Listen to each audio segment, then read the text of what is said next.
ஆண்டவராகிய இயேசு கிறிஸ்துவின் நாமத்தில் இந்த காலை வேளையில் உங்கள் அனைவரையும் வாழ்த்துக்கிறேன்.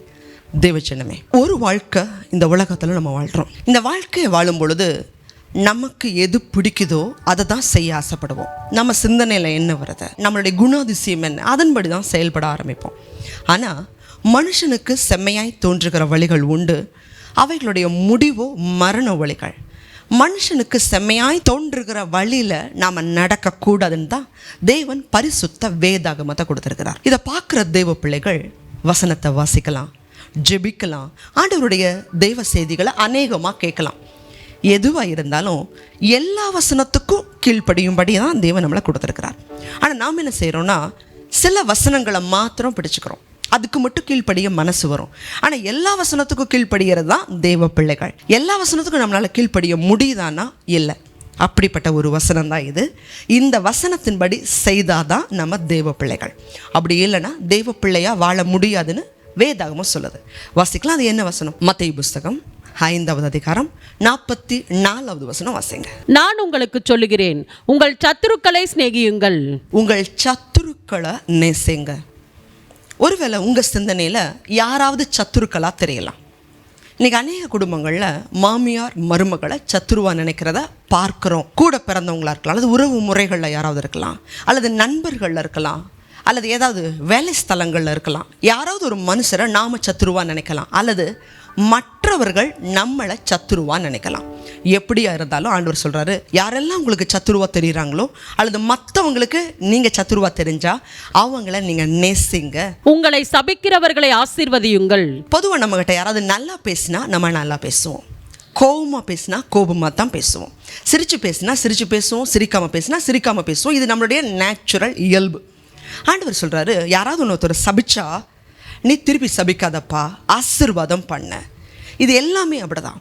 மற்றவங்க என்ன செய்கிறாங்களோ அந்த தீமையை பதிலுக்கு நீ செய்யாத. என்ன தீமை பண்ணாலும் நீ நன்மை மட்டும்தான் செய்யணும். வாசிங்க. உங்களை பகைக்கிறவர்களுக்கு நன்மை செய்யுங்கள். தேவஜனமே, நம்ம யாருக்கு நன்மை செய்வோம்? நமக்கு உதவி செஞ்சவங்களுக்கு, நம்மளை நேசிக்கிறவங்களுக்கு, நமக்கு யார் பிடிக்குமோ அவங்களுக்கு தான். இப்போ ஸ்கூலில் பிள்ளைங்க போகிறாங்க, யாருக்கு தன்னோட சாப்பாடை கொடுப்பாங்க? தன்னுடைய ஃப்ரெண்டுக்கு. யாருக்கு சாக்லேட் கொடுப்பாங்க? இது இயல்பாகவே சிறு பிள்ளைகள்லேருந்து பெரியவங்க வரைக்கும் தாய் தகப்பனே தன்னை யார் நல்லா பார்த்துக்கிறாங்களோ அந்த பிள்ளைங்களுக்கு தான் நிறைய செய்வாங்க. ஆனால் ஆண்டவர் சொல்கிறாரு, உங்களை யார் பகைக்கிறாங்களோ அவங்களுக்கு நன்மை செய்யுங்க. வாசிங்க. உங்களை நிந்திக்கிறவர்களுக்காகவும் உங்களை துன்பப்படுத்துகிறவர்களுக்காகவும் ஜெபம் பண்ணுங்கள். நிந்திக்கிறவங்களுக்காக துன்பப்படுத்துறவங்களுக்காக நம்ம எப்படி ஜெபிப்போம்? ஆண்டவரே நீங்கள் அவங்கள பாருங்க, ஆண்டவரே என்னை இப்படி செஞ்சுட்டாங்கப்பா, நீங்கள் அவங்கள சந்திங்க. அப்படி இல்லை, அவங்கள ஆசீர்வதிக்கிற விதமாக நாம் அவர்களுக்காக ஜெபிக்கணுமா? வாசிங்க அடுத்த வசனத்தை தொடர்ந்து. இப்படி செய்வதனால் நீங்கள் பரலோகத்தில் இருக்கிற உங்கள் பிதாவுக்கு புத்திரராய் இருப்பீர்கள். அவர் தீயோர் மேலும் நல்லோர் மேலும் தமது சூரியனை உதிக்க பண்ணி நீதி உள்ளவர்கள் மேலும் அநீதி உள்ளவர்கள் மேலும் மழையை பெய்ய பண்ணுகிறார். இப்படி செஞ்சாதான் நாம தேவனுடைய பிள்ளையா இருக்க முடியுமா? பரிசுத்த வேதாகமத்தில் இரக்கம் உள்ளவர்கள் பாக்கியவான்கள், இரக்கம் பெறுவார்கள். இருதயத்தில் சுத்தமுள்ளவர்கள் பாக்கியவான்கள், அவர்கள் தேவனை தரிசிப்பார்கள். துயரப்படுகிறவர்கள் பாக்கியவான்கள், அவர்கள் ஆறுதல் அடைவார்கள். நீதியின் மேல் பசிதாகம் உள்ளவர்கள் பாக்கியவான்கள். இப்படி ஒவ்வொரு காரியமாக வரும். ஆனால் ஒரே ஒரு இடத்துல தான் நீ தேவ பிள்ளையா இருக்கணும்னா இதை செய்யணும். வசனத்தை வாசிக்கலாம். மத்தேயு புஸ்தகம் 5:9 வாசிங்க. சமாதானம் பண்ணுகிறவர்கள் பாக்கியவான்கள், அவர்கள் தேவனுடைய புத்திரர் எனப்படுவார்கள். நீங்க சத்துருக்களை நேசிக்கும் போது, பகைக்கிறவங்களுக்கு நன்மை செய்யும் போது, உங்களை துன்பப்படுத்துறவங்களுக்காக ஆசீர்வாதம் பண்ணும்போது, ஜெபிக்கும் பொழுது, சபிக்கிறவங்கள ஆசீர்வாதம் பண்ணும் பொழுது, சமாதானம் பண்ணுனா மட்டும்தான் நீங்க தேவனுடைய பிள்ளையா இருக்க முடியும். இன்னைக்கு அநேகர் சொல்லுவாங்க, அந்நிய பாஷை நான் பேசுகிறேன், ஆலயத்தில் நான் 1 மணி நேரம் ஆனாலும் அபிஷேகத்தில் நிறைஞ்சு ஜெபிப்பேன், 40 வருஷமாக குடும்பமாக சபைக்கு போகிறோம், திருவிருந்துனா முதல்ல ஆளாக போய் நிற்போம், ஆலயத்தில் பாஸ்டர் வரக்கு முன்னாடி நாங்கள் போயிடுவோம், 3 மணி நேரம் ஜெபம் பண்ணுவோம், உபவாச ஜெபம் வாரத்தில் 2 நாள் கடுமையாக உபவாசிப்போம். எங்களை மாதிரி ஜெபிக்க முடியாது. இத்தனை அதிகாரங்களை மனப்பாடமாக சொல்லுவோம். ஆனால் இப்படிப்பட்டவர்கள் தேவனுடைய பிள்ளைகள்னு சொல்லியிருக்கா? இல்லை. சமாதானம் பண்ணுகிறவர்கள் பாக்கியவான்கள், அவர்கள் தேவனுடைய புத்திரர் எனப்படுவார்கள். தேவஜனமே, கசப்பு வைராக்கியம் வச்சுக்கிட்டு நான் உங்ககிட்ட பேச மாட்டேன், இவங்க எனக்கு இப்படி பண்ணிட்டாங்கன்னு சொல்லி கசப்பையும் மன்னியாத சுவாபத்தை இருதயத்தில் வச்சிருக்கிறோன்னா நம்ம நிச்சயமாகவே தேவனுடைய பிள்ளைகளாக இருக்க முடியாது. ஏன்னா தேவன் சமாதானமாக இருக்கிறத விரும்புகிறவர், ஐக்கியத்தை விரும்புகிறவர், ஒருமனமாக இருக்கிறத விரும்புகிறவர். இந்த செய்தியை கேட்கும்போது உங்களுக்கு கஷ்டமாக இருக்கலாம். இது என்னங்க நியாயம்? நம்மளை துன்பப்படுத்துகிறவங்களுக்காக நம்ம ஜெபிக்கணும், ஆசீர்வாதம் பண்ணணும்னு சொல்லி ஆண்டவர் சொல்கிறாரு. இது எப்படி நம்மளால் செய்ய முடியும்? ஏன் அப்படின்னா இதில் நிறைய ஆசீர்வாதங்கள் நமக்கும் இருக்குது. இப்போ நம்மளை துன்பப்படுத்துகிறாங்க, நம்மளை பகைக்கிறாங்க அப்படின்னு சொன்னால் அந்த ஆத்துமாக்களையும் தேவன் நேசிக்கிறார். ஏன் எல்லாரையும் நம்ம நேசிக்கணும்? எல்லா மனுஷர்களையும் ஆண்டவர் நேசிக்கிறார். அவர்களும் பரலோக ராஜ்யம் வரணும்னு தேவன் சித்தமாக இருக்கிறார். எல்லா மனுஷர் ரட்சிக்கப்படுவது தேவ சித்தம். எல்லா மனுஷருக்காக நம்ம ஜெபிக்கிறது தேவ சித்தம். அவர்களுக்காகவும் இயேசு கிறிஸ்து ரத்தம் சிந்தி இருக்கிறார். நீங்கள் அவங்களுக்காக ஜெபம் பண்ணும் பொழுது 2 காரியம் அவர்களை மாற்றும். ஒன்று ஜெபம். இன்றைக்கி நிறைய பேர் ஜெபம் பண்ணிடலாம், ஆனால் ஒப்புரவு மட்டும் ஆக மாட்டாங்க, போய் பேச மாட்டாங்க. ஆனால் தேவன் 2 காரியத்தை நம்ம செய்ய விரும்புகிறார். ஒன்று அவர்களுக்காக ஜெபிக்கணும், 2வது கிரியையில் காட்டணும். தீமையை தீமையினால் வெல்ல முடியாது, தீமையை நன்மையால் தான் வெல்லணும். இந்த உலகத்தில் அன்பு மிகப்பெரிய ஒரு ஆயுதம். இன்றைக்கி அநேகருக்கு அது தெரியறதில்ல. அன்பு ஒரு மனுஷன்ட்ட இருந்ததுன்னா எவ்வளவு பெரிய மனுஷரை வேணாலும் அந்த மனுஷியால் வசப்படுத்த முடியும். ஆண்டவர் சொல்கிறார், உன் முழு இருதயத்தோட, முழு ஆத்மாவோட, முழு பலத்தோட உன் தேவனாகிய கர்த்தரிடத்தில் அன்பு கூறு. அதே போல் உன்னை நேசிக்கிறது போல் மற்றவங்களையும் நேசி. இந்த 2 காரியம்தான் அந்த ஆத்துமாவை மாற்றும்.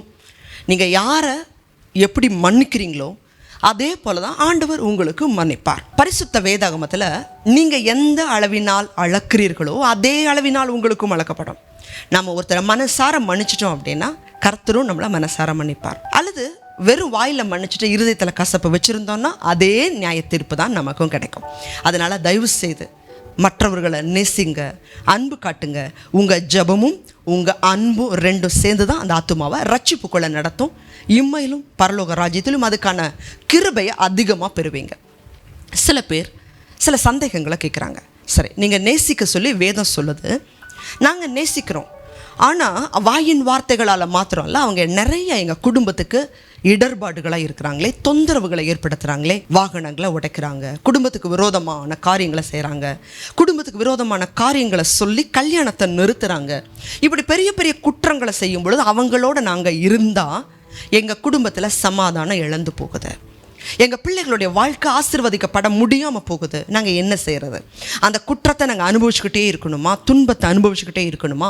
அவங்கனால நாங்கள் நிறைய நஷ்டப்படுறோமே, என்ன செய்கிறது? அப்படிப்பட்ட சூழ்நிலை இருந்தால் என்ன செய்யலாம்?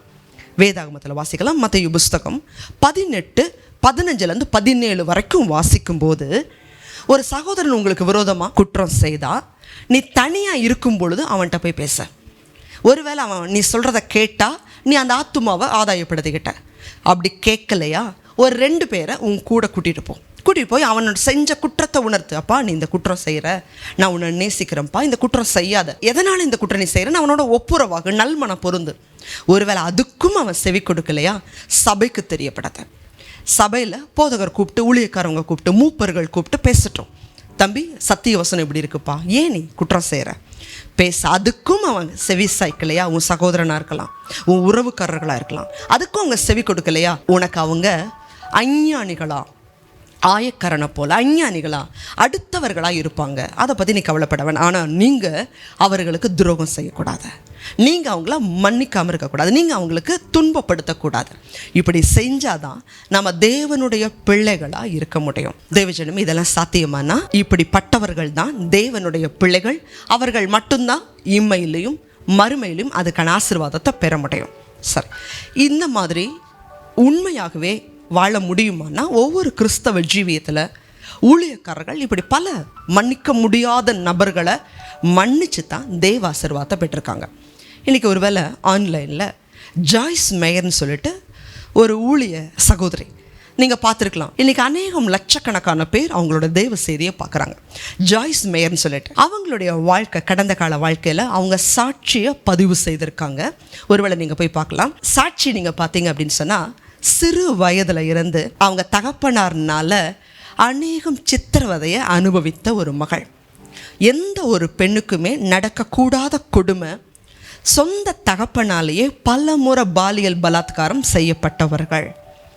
அவங்களுடைய வாழ்க்கையில் சொல்ல முடியாமல், அப்படி சொன்னாலும் யாரும் நம்பாமல், அந்த சூழ்நிலையிலேருந்து வெளியில் வர முடியாமல் பல நெருக்கங்கள், கஷ்டங்கள், உபத்திரவங்கள் மத்தியில் தான் அவங்க வளர்ந்துருக்காங்க.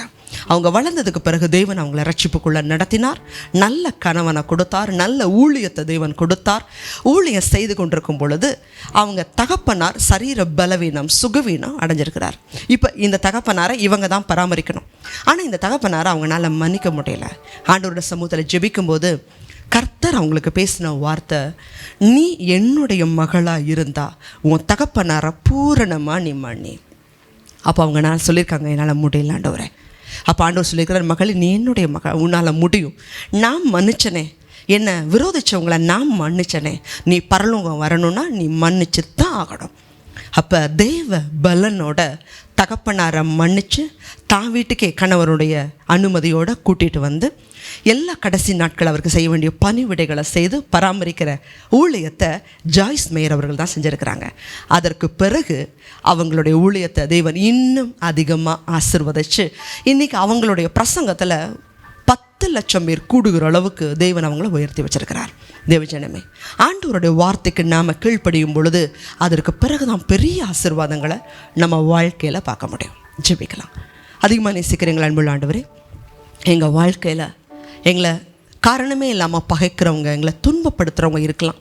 நாங்கள் ஜெபிச்சு அவங்களுடைய நன்மைகளையும் தேடும் பொழுது நிச்சயமாகவே அவங்கள ரட்சிப்புக்குள்ள தேவன் நடத்துறது மாத்திரம் இல்லை, எங்களையும் தேவன் நீர் ஆசீர்வதித்து உயர்த்துகிறவராக இருக்கிறீரப்பா. இந்த தெய்வ செய்தியை பார்க்குற ஜனங்க ஒவ்வொருவரும் இந்த வசனத்துக்கு கீழ்ப்படியவும் உங்கள் பிள்ளைகளாக மாறவும் உதவி செய்யுங்க. இயேசு கிறிஸ்துவின் மூலமாய் வேண்டிக் கொள்கிறோம் நல்ல பிதாவே, ஆமென். God bless you.